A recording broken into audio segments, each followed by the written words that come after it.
G'day and welcome to the next episode of Tech Adept Crafts. Today we are looking at the Schist stone fence from Printable Scenery. This little piece, or this little set, is very versatile. You have the option of these little clips. They clip into place, snap fit a whole stack of these fences, and you saw how quick that was. There's a fence piece and I add that to my scene. All of this is just snap fit together. I do the tutorial painting a couple of pieces, but as you can see there's quite a collection there. It doesn't take long and you have yourself an entire little scene.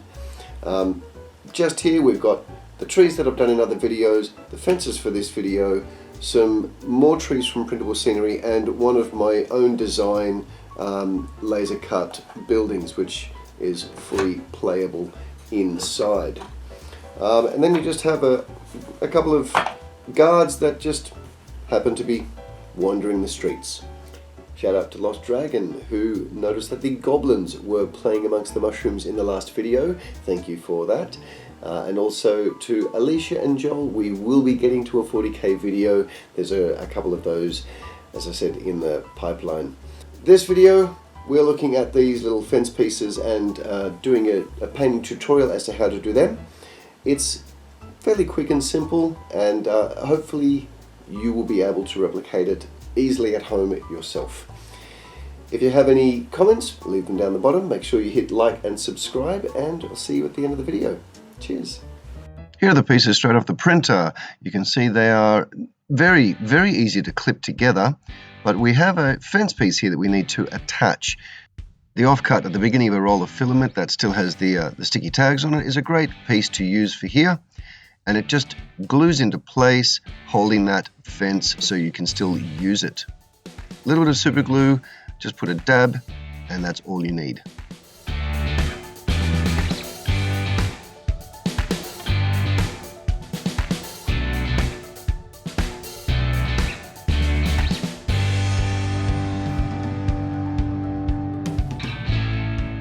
Nice thick black undercoat is what's needed to start, and then a heavy dry brush over the top of the whole model using a mix of grey.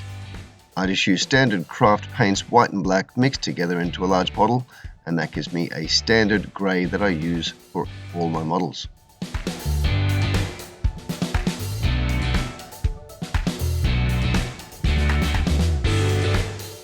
Now to do some highlight bricks, we are using Liquitex acrylic color bright aqua green. This is just random bricks. Don't try to make a pattern of it or else it will look fake. You want 2 or 3 bricks along the wall, and again I do 1 or 2 bricks on each corner of those fence posts. You do need to do the front and back.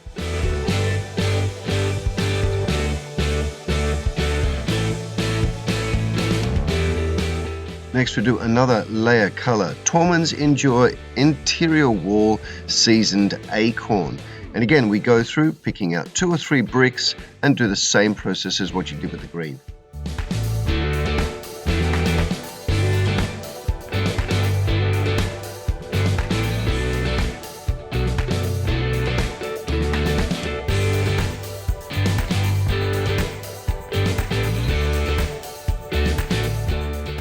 I decided to use the exact same brown for the fence posts here, and so went ahead and painted all of that woodwork with that same seasoned acorn brown.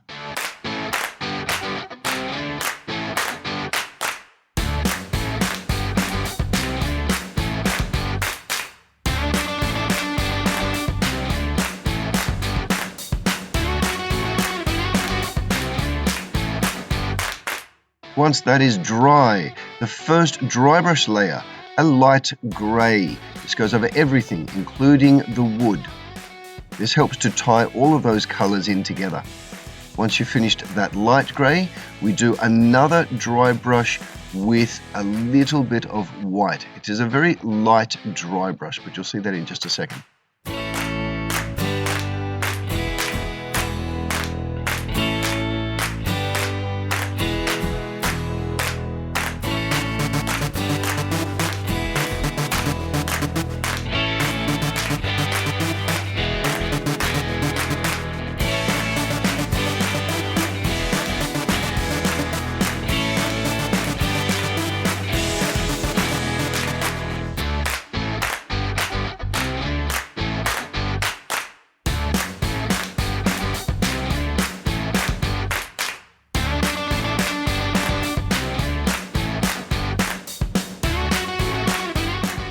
Now using the white, we paint the stems of the mushrooms.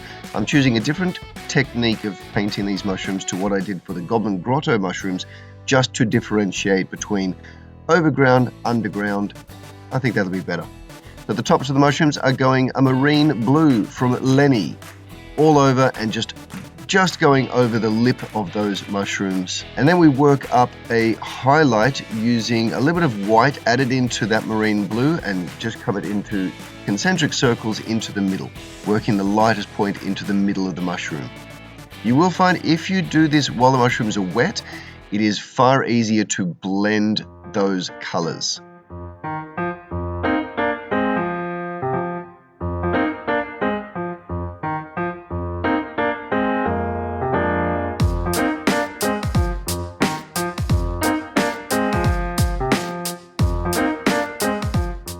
And there you have it, it's done. Next we paint the bottom edge of the model using an old Citadel color, Snot green. It's a lovely grass color. I haven't put flock on these bases, I've just painted them a green, but it is a very easy thing to do.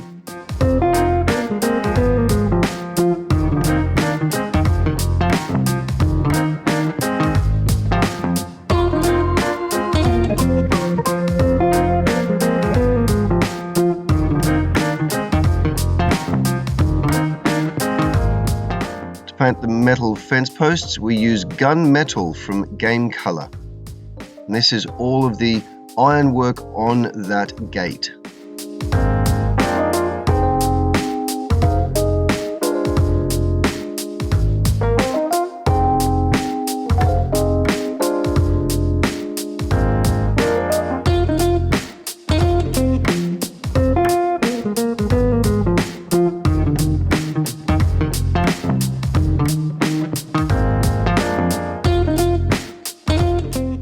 This next step, we did two test pieces, one using a brown wash, one using a black wash. The brown wash from Blackmagic Craft 1, and there is the link above. This goes over everything.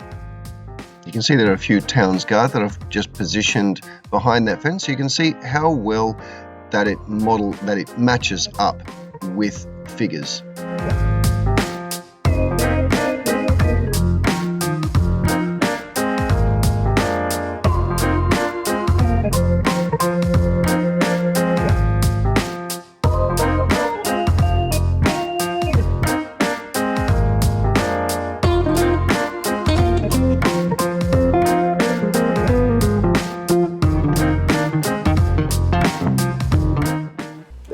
The Schist stone walls from Printable Scenery.